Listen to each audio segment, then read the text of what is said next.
Hey everyone, thanks for joining us tonight here on Dom Time. As you may know, the Boy Scouts of America for some time have gone back and forth even to the Supreme Court around the issues of gays and scouting. And last week, they gave us a hint that they may be ready to change their policy. In fact, their board is meeting today, Monday.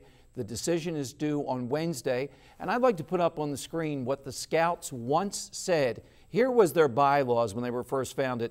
Boy Scouts of America believes that homosexual conduct is inconsistent with the obligations in the Scout Oath and the law to be morally straight and clean in thought, word, and deed.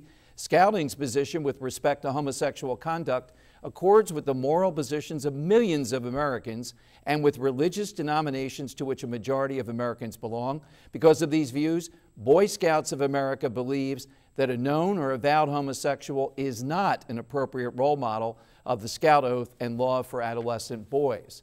And then recently, last summer, the Boy Scouts of America said the following. They made this announcement. Currently, the BSA is discussing potentially removing the national membership restriction regarding sexual orientation. This would mean there would no longer be any national policy regarding sexual orientation, and the chartered organizations that oversee and deliver scouting would accept membership and select leaders consistent with each organization's mission, principles, or religious beliefs. BSA members and parents would be able to choose a local unit that best meets the needs of their families. So tonight we're here with two great guests. On my left, Kim Otto. Kim is the Vice Chair of Garden State Equality. She's on their executive board of Parents, Families, and Friends of Lesbians and Gays. She's opposed to the scouting ban. She's the mom of two sons, and her oldest son, John, is a member of the Boy Scouts and is gay. On my right is Greg Quinlan. Greg is president, national president, Parents and Friends of Ex-Gays and Gays. Greg Quinlan is also director of government affairs, the New Jersey Family Policy Council. He is also a former gay activist, promoted what he calls the homosexual agenda in Washington in his home state of Ohio for over 10 years. And he departed from homosexuality in 1993 and has since shared the his compelling testimony on the 700 Club and other national shows. He joins us tonight. Welcome to you both. Thanks for joining us. Thank you for having Kim, us. I'd like to start with you. What objection do you have to where the Scouts seem to be headed, if you do? In other words, allowing the local unit to make a decision. Are you okay with that?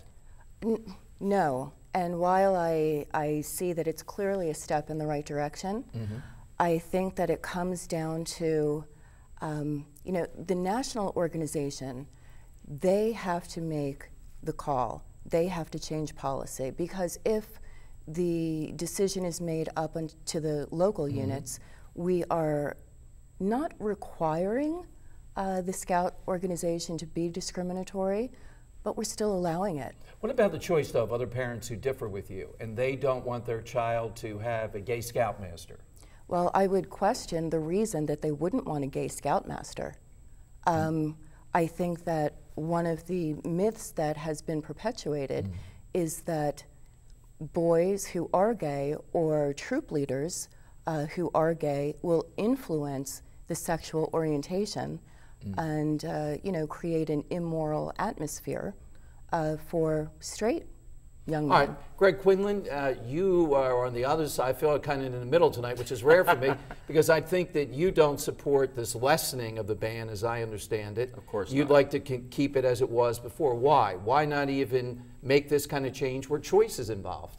Well, the problem with that is that the Boy Scouts of America was founded as a Christian organization, and that organization on biblical principles. I have to tell you, as someone who was sexually molested when I was 10 years old, I feel that it's extremely important that this organization do ban homosexual You're afraid leaders. they molest children? Absolutely do. I do. And in fact, we have proof of that. In 1994, there's a book called Scouts Dishonor. It was written by Patrick Boyle. There were 1,800 cases in which Scout leaders had been dismissed for abusing boys. The history is there. It has happened, and there's no reason to change the policy now. Well, let me ask you, if they were openly gay, though, would that not dissuade that versus someone who Not necessarily, is gay? no. Why not? Because right now you're having impressionable minds, young boys, the Cub Scouts, Boy Scouts, who are now being influenced by people of a homosexual mindset. That influence is extremely important to impressionable minds of boys and teens. Influence in what way, though? It influences them to accept a homosexual identity. It influences them to accept that homosexuality is a viable alternative. And it is not, because homosexuality is not innate. No one is born that way. It is not immutable. You can change. I'm evidence of that. And this isn't Winnie the Pooh, and I'm not Tigger. I'm not the only one. There are many of us who've left the homosexual lifestyle. So affirming the homosexuality, I think, is an affront to the parents, and especially dangerous to these boys. All right, Kim, you chose that, and your son is gay. You can respond to Greg. Absolutely. Now, I think in those 1,800 cases that you reference, they were not all cases of molestation. A lot of these cases were simply because a leader was openly gay. And I also think that we need to challenge the notion that just being in that circumstance is going to cause, horrible things to happen. That is not the case. That is not the case. And while things happen, sadly, in every situation that we look at, every organization, I think that we have to also realize that a person's actions are clearly different from their orientation. And there have been no good studies. You cannot separate their actions from their orientation. Absolutely, you can. Your behavior is part of who you are. No, your behavior you choose. No, you choose that's right. your you choose a homosexual identity. No, you choose the behavior. You do not choose the orientation. You don't choose the feelings, but you do choose what you do with them. And what we are talking about is temperament and not orientational. There is. Again, I have to state what the American Psychiatric Association has said. There are no replicated scientific studies supporting any specific biological etiology for homosexuality. There's zero evidence that anyone's born a homosexual. All right, we'll continue with that, but I want to get back to the Boy Scouts coming up, and I want to talk with you. You can call in right now. You can speak here with Dom Giordano. You can speak with Greg Quinlan, Kim Otto. The Boy Scouts on Wednesday will rule. How should they rule? Should they change their policy? Straight ahead on Dom Time.